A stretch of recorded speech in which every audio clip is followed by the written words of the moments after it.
तो राजा जनक के पक्ष से, या यूं कह लूं कि राजा जनक के सहयोगी बनकर चल चलता हूँ और रावण जी को समझाने का प्रयास करता हूँ।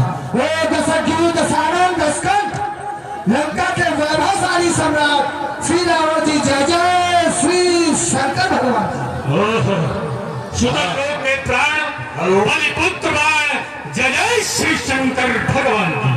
हाँ, आप हैं राजेंद्र द्विवेदी, निवासी ग्राम बरड़ी अलीपुर। आपने 51 मुद्राएं रावण जी के निमित्त, 51 मुद्राएं बाणासुर जी के निमित्त और 51 मुद्राएं जनक जी के निमित्त भेंट किए हैं। और बहुत धन्यवाद। श्री रावण जी, आपका समाज में एक चिंतन आया कि अजगर सजीव है या निर्जीव, तो इस संदर्भ में आपको बताना चाहता हूँ और समाज में उपस्थित विज्ञान वर्ग के जितने भी विद्यार्थी छात्र हैं वो सभी जानते हैं कि सजीवों के कुछ लक्षण हुआ करते हैं।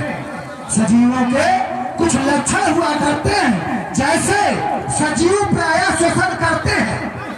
सजीव प्रायः श्वसन करते हैं। सजीवों में प्रायः वृद्धि का गुण पाया जाता है। सजीवों में वृद्धि का गुण पाया जाता है। सजीवों में स्वस्वरूप संतानों उत्पत्ति के गुण होते हैं। इन अन्य लक्षणों के आधार पर यह कहा जा सकता है कि सजीव जो इन क्रियाओं से परिपूर्ण होते हैं वही सजीव होते हैं। और आप हैं ज्ञानी, आप हैं ज्ञानी, आपके द्वारा ऐसा प्रश्न, ये सजीव है या निर्जीव है, ये बात कुछ समझ में आने वाली नहीं है। अतः मैं ये कह रहा हूँ कि ये निर्जीव है। अपनी वाणी को अल्प विराम देता हूँ। श्रीमान, आपके द्वारा कहे गए वक्तव्यों में जो मूल था वो मैंने देखा और सुना और उस पर मैंने अनुसरण भी किया। जो आपने जीवों के लक्षण बताए हैं उस पर भी मेरा ध्यान गया, तो मैं विचार करने पर विवश हो गया। साधारण जीवों में ये सभी नियम लागू होते हैं। अजगो महान है, दिव्य है, इसमें साधारण मनुष्यों के मनुष्यों का जीवन या जीव का जो समावेश इन्होंने किया है वो अनुचित है, ये दिव्य है। प्रथम बात। और आपके द्वारा कही गई बात ये निर्जीव है। यदि मैं श्रीमान जी की बात स्वीकार कर भी लूं तो समाज कहेगी दशानन भी कुछ नहीं जानता है। तो श्रीमान जी, क्या आज तक निर्जीव की पूजा होती रही यहाँ पर? क्या निर्जीवों की भी पूजा किसी ने की या किसी ने देखी है? मैं आपसे जानने का पूर्ण प्रयास करता हूँ श्रीमान जी। श्री रावण जी, आपके द्वारा यात्रा को दूसरी दिशा में मोड़ दिया गया। जहां से यात्रा आपने शुरू की थी, आपका बिंदु था ये सजीव है या निर्जीव है, और आपने यात्रा को घुमा दिया जीव सामान्य असामान्य में। सामान्य और असामान्य में अंतर है क्या? जीव भी सामान्य और असामान्य होता है क्या? जीव तो सभी जीव है। आपने जो लक्षण पूछे, आपने जो एक बिंदु खड़ा किया था वो खड़ा किया था सजीव पर। यह सजीव है या निर्जीव है? मैंने सजीवों के लक्षण बताए। आपको यात्रा यहाँ करनी थी, क्या वो गुण इनमें पाए जाते हैं? मैंने कहा निर्जीव है। अगर आपका पक्ष है कि ये सजीव है तो क्या सजीवों के लक्षण इनमें पाए जाते हैं? इसलिए निर्जीव है। आपने यात्रा को तुरंत घुमा दिया कि ये दिव्य है। अरे दिव्य तो अनेक वस्तुएं होती हैं। अगर ये दिव्य है तो सीता क्या है? सीता भी तो दिव्य है। इनके विषय में कहा गया, आपके द्वारा बुलाया गया, इन्हें तो धनुषी श्रेष्ठ दिव्य लोकान पूजते।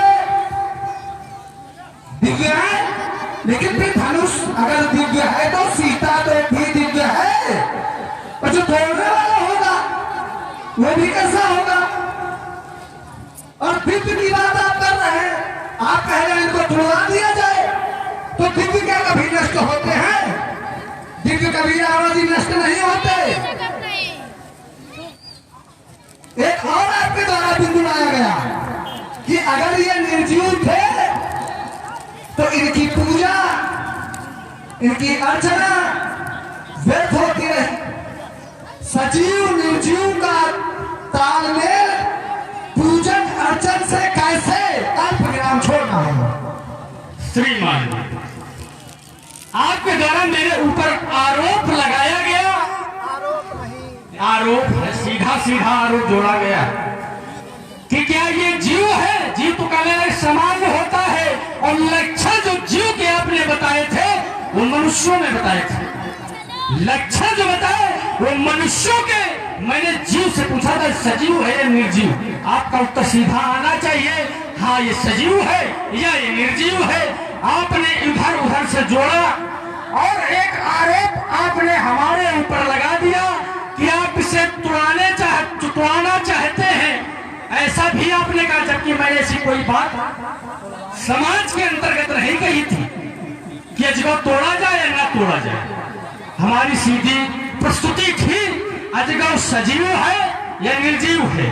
आपकी ओर से कोई समुचित उत्तर अभी तक नहीं आया, और आपने कहा कि यदि ये निर्जीव है तो उनकी पूजा अर्चना क्यों की गई? यदि सजीव है तो उनका प्रमाण दे। तो सुने, प्रमाण मैं देता हूं। कभी भी जीव यदि शरीर को परित्याग कर दे, शरीर का ध्यान से सुनना, सुनने में ही गड़बड़ है, तो शरीर की पूजा आज तक नहीं की गई। ठीक ये दिव्यास्त्र है, और दिव्यास्त्रों में ये सर्वश्रेष्ठ है। ये ऋषि दधीच की अस्थियों से निर्मित है, और उन अस्थियों में से ये एक श्रेष्ठ अजगर बनाए गए जिनसे त्रिपुरासुर का वध किया गया। यदि श्रेष्ठ न होते, इनकी महानता न होती, ये दिव्य न होते, तो अजगर के माध्यम से त्रिपुरासुरों का विनाश नहीं किया जाता। और क्योंकि प्रमाण भी मिलता है, विश्वरंग प्राणायाम मुंचस्त हता महात्मा दधीचस्त अस्थिना, अस्थियों से निर्मित।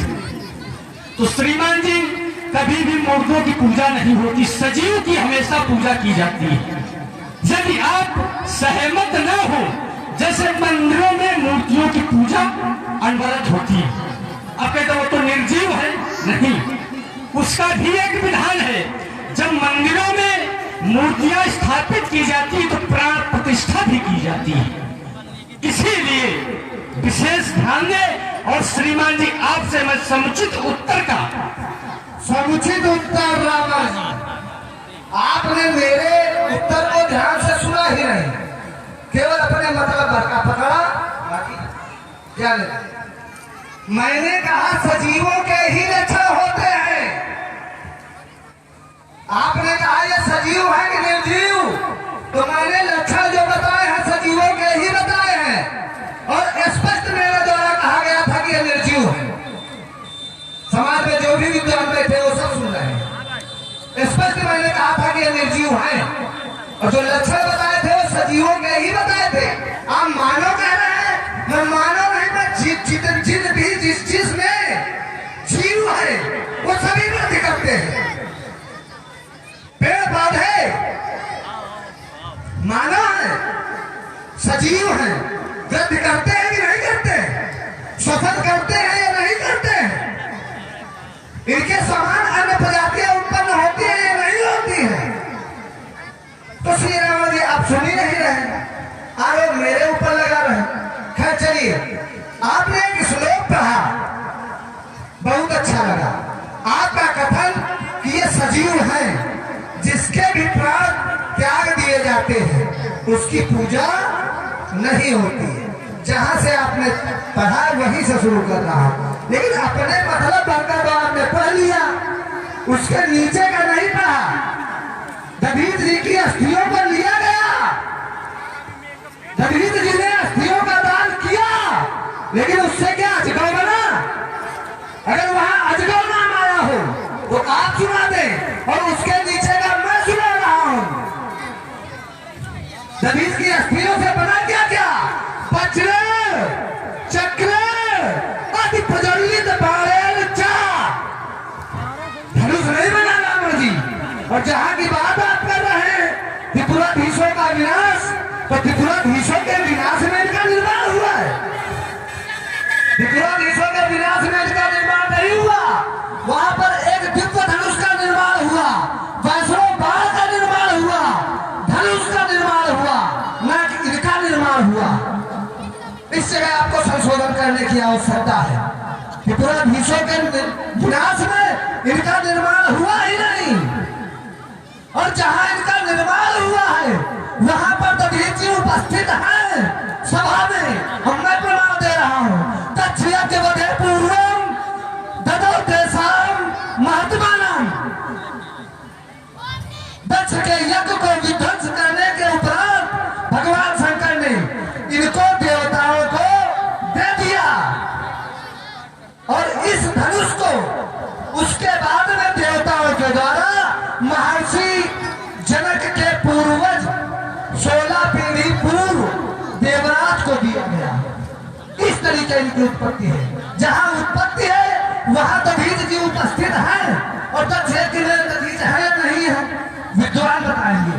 अल्प में श्रीमान, आपके द्वारा सीधा आरोप लगाया गया कि ये दक्ष।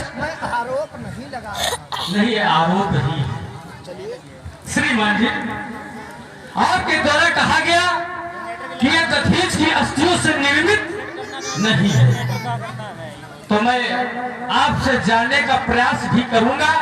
तो फिर ये कैसे उनका निर्माण हुआ? भाई इनका भी तो निर्माण हुआ है, और दिव्यास्त्रों में इनकी गणना है, तो फिर इनका निर्माण कैसे हुआ? मैंने तो ये जाना है कि दधीच जी की अस्थियों से बनाया गया था, और आपने कहा ये नहीं बनाया गया है, तो ये आप प्रमाणित करेंगे। और श्रीमान जी, आपने कहा कि वृक्षों के द्वारा फल भी दिए जाते हैं और शोषण भी किया जाता है, तो ये वृक्ष थोड़ी ना है, ये धनुष है, अजगौ है, ठीक है?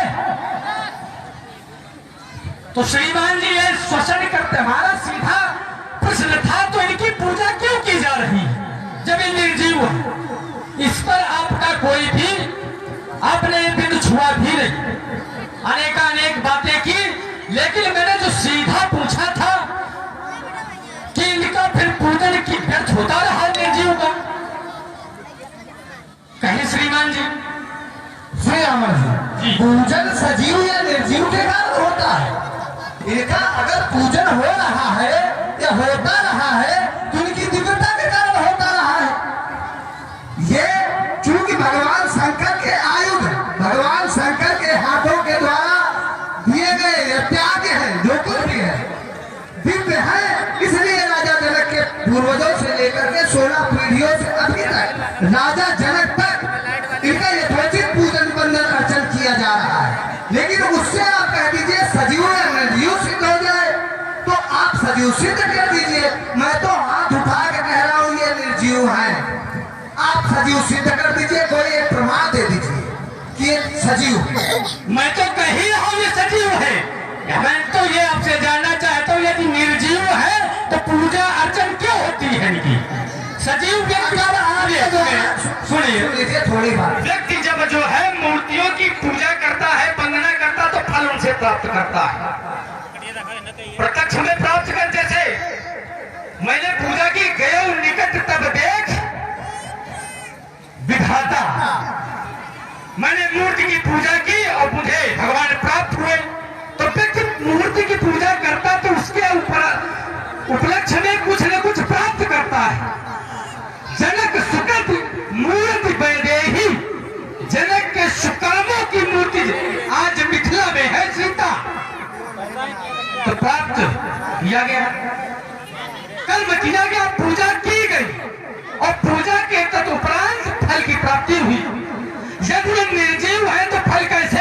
होगा। आज राजा जनक ने आगे बढ़ा रहा हूं श्रीमान जी, राजा जनक ने इनसे अपनी आशा जोड़ी है कि जो इन्हें तोड़ देगा पुत्री का पाणी ग्रहण संस्कार हो जाएगा। उसी के साथ में ये तो आशा किया गया है कि ये तोड़ा जाए और मेरी पुत्री का पाणी ग्रहण संस्कार हो जाए। तो व्यक्ति निर्जीव से आशा लगाएगा क्या? जो जीवित है उसी से आशा करता है वे ये हमें कुछ दे सकता है, प्राप्त करा सकता है।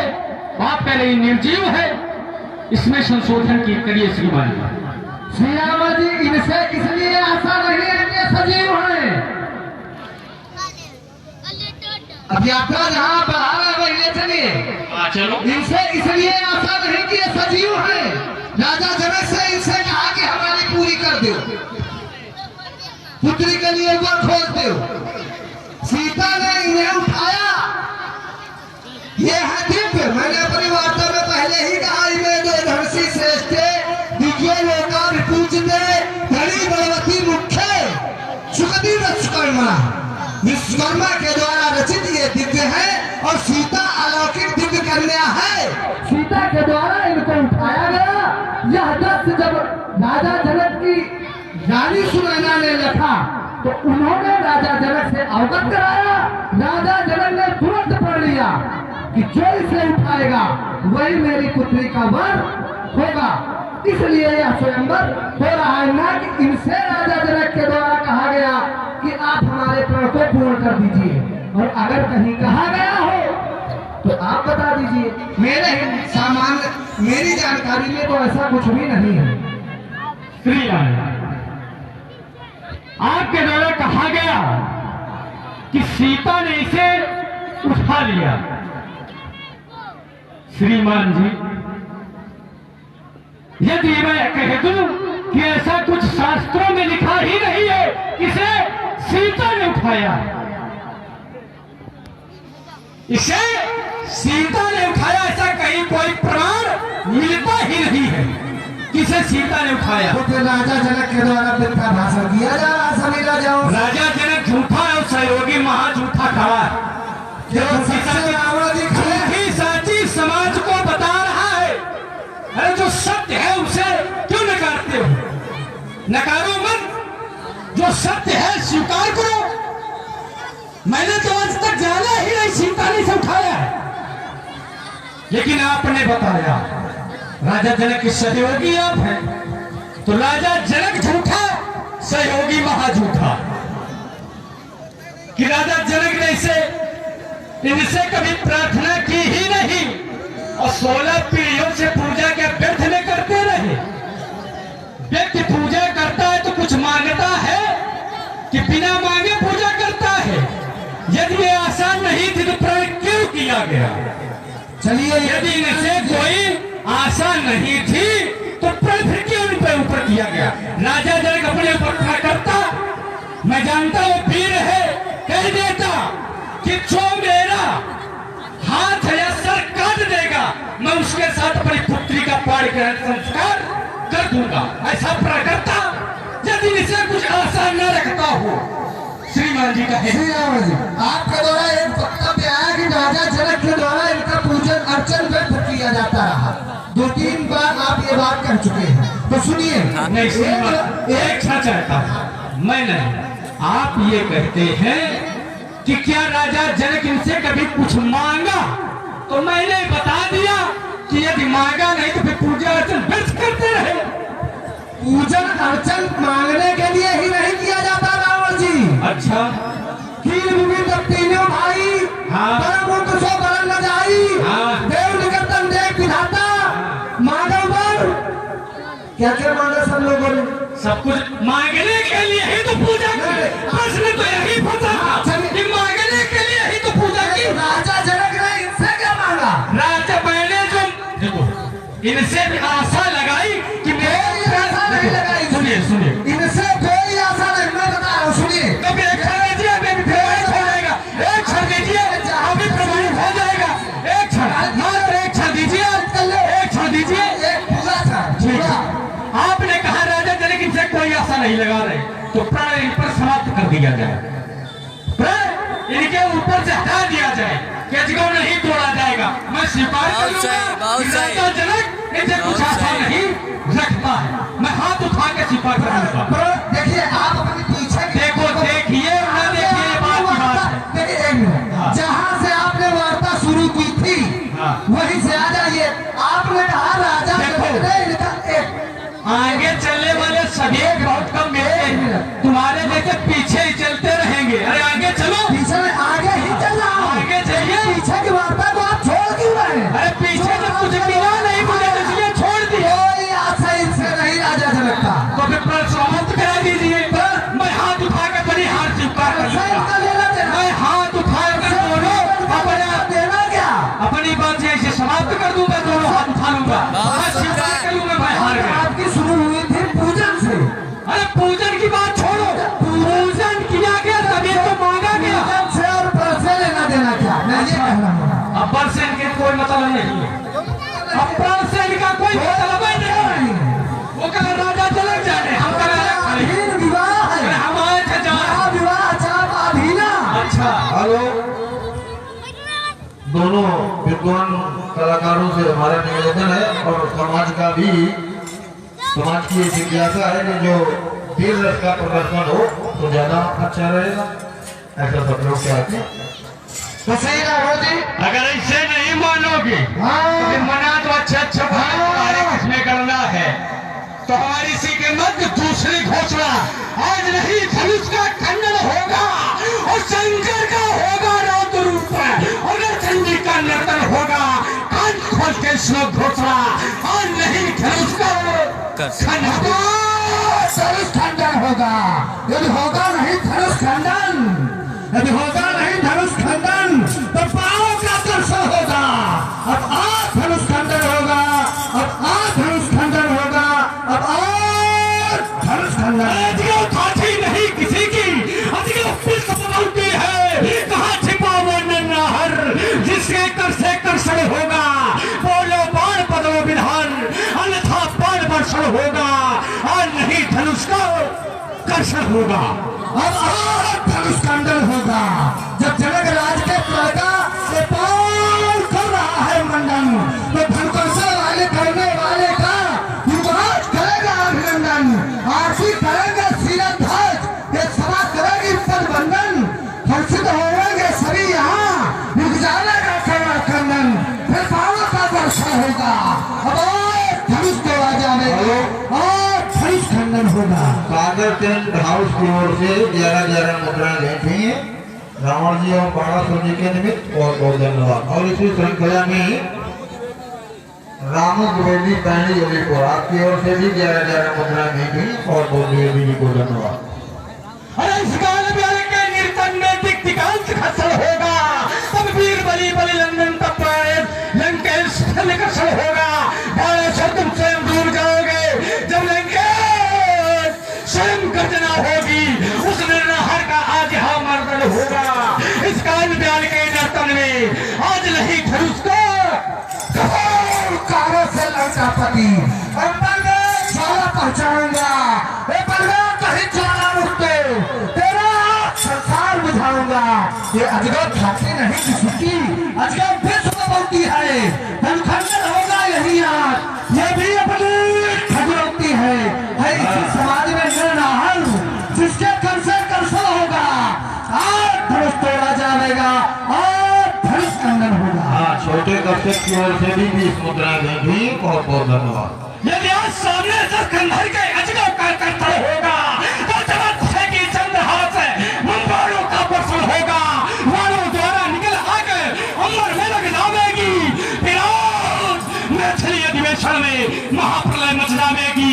लोथों के लग जाए पहाड़, स्वर्णित सरिता बह जाएगी।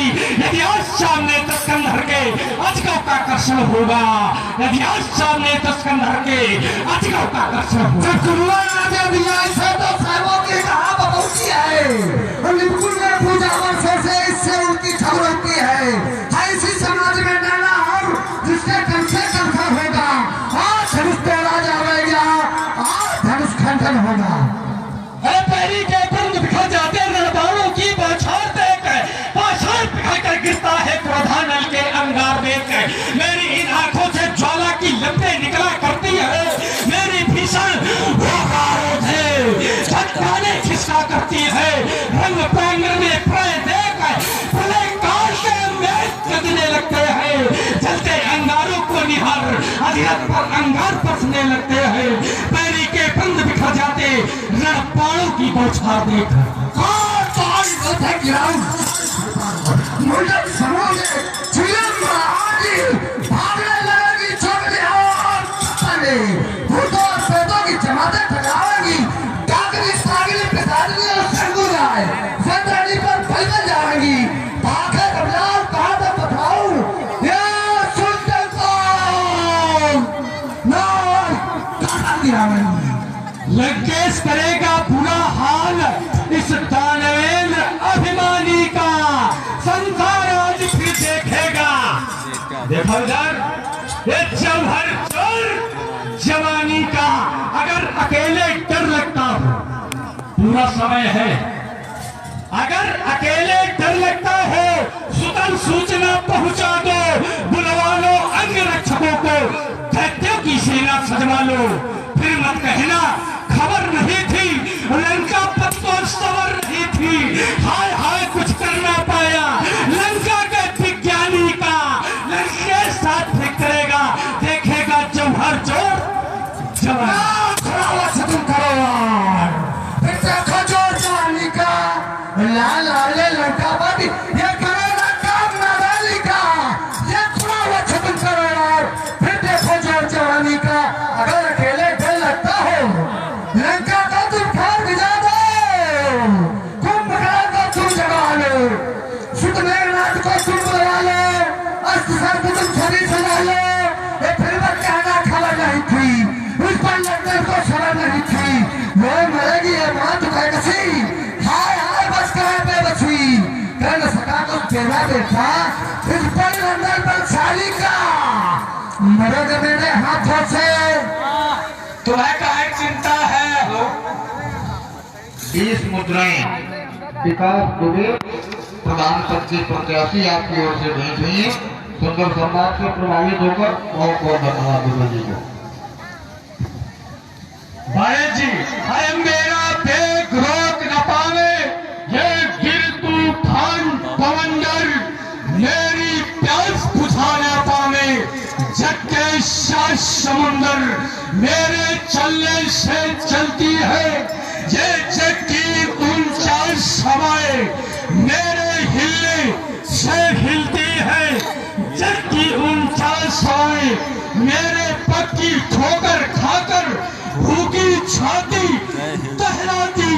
मेरी एक गर्जना से किस्मत वीरों की हिल जाती।